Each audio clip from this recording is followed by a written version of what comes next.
kita sebagai generasi muda atau bisa disebut sebagai generasi agent of change, yang artinya generasi muda harus mampu memberikan perubahan terhadap keluarga, bangsa dan bernegara.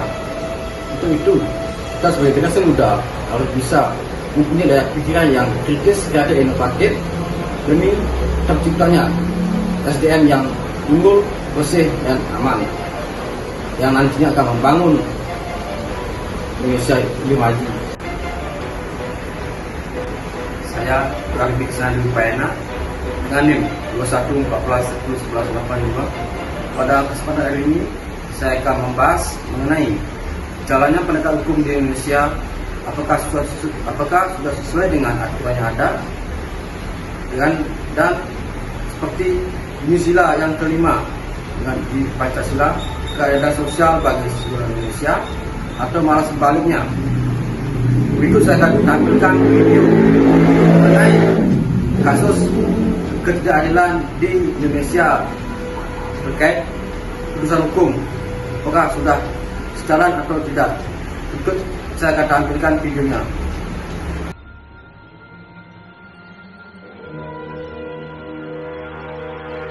Indonesia merupakan negara hukum, yang artinya sesuai dengan bunyi pasal 28D ayat 1 Undang-Undang Dasar 1945, setiap orang berhak atas pengakuan, jaminan perlindungan dan kepastian hukum yang adil, serta perlakuan yang adil serta perlakuan yang sama di hadapan hukum.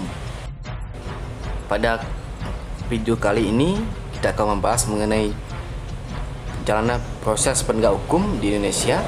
Apakah sudah baik-baik saja atau gimana, atau seperti gambar video ini, apakah kalangan atas lebih dipentingkan daripada kalangan bawah?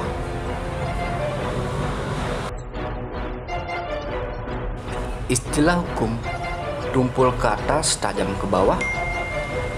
Kita sudah sering terdengar atau mendengar istilah tersebut setelah beberapa kasus di Indonesia tidak adil atau putusan hukumnya tidak adil dengan kalangan bawah.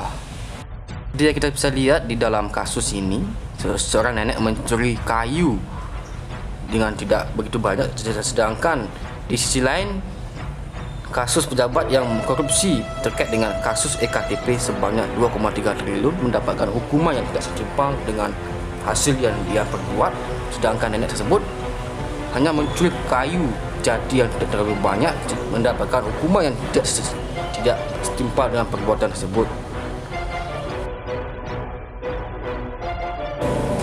Dari sini kita bisa melihat bahwa hukum di Indonesia tersebut sedang tidak baik-baik saja. Bisa dikatakan demikian karena telah dari sejuta kasus atau berbagai kasus yang ada di Indonesia, hampir setiap kasus tersebut mendapatkan perlakuan yang tidak adil terhadap putusan tersebut.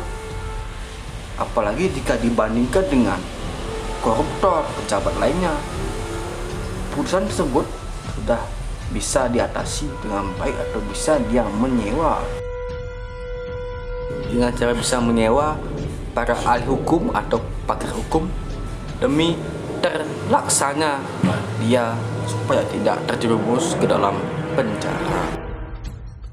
Lalu bagaimana dengan nasib orang yang berada di kalangan derajat bawah atau menengah ke bawah terkait dengan kasus tersebut? Banyak sekali kasus-kasus ketidakadilan yang terjadi di Indonesia terkait dengan putusan jatuhnya hukuman terhadap tersangka, dan masih banyak lagi kasus tersebut seperti kasus nenek tersebut yang mengambil kayu jati dengan jatuh hukuman tidak setimpal, dan masih banyak kasus tersebut mencuri 3 buah kakao 1 bulan,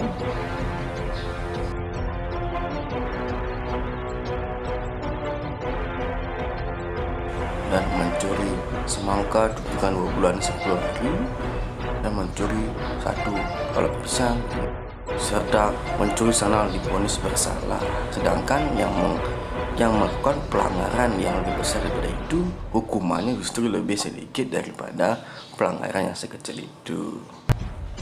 Sebagai generasi muda yang nantinya akan membawa perubahan bagi bangsa, negara, dan keluarga, kita bekerja di suatu pemerintahan terdapat posisi wewenang penting, maka kita harus mulai menyalahgunakan wewenang tersebut. Kita harus betul adil sesuai dengan pasal, sesuai dengan bunyi sila yang kelima, keadaan sosial bagi seluruh rakyat Indonesia. Saya jika ada salah kata saya mohon maaf. Terima kasih.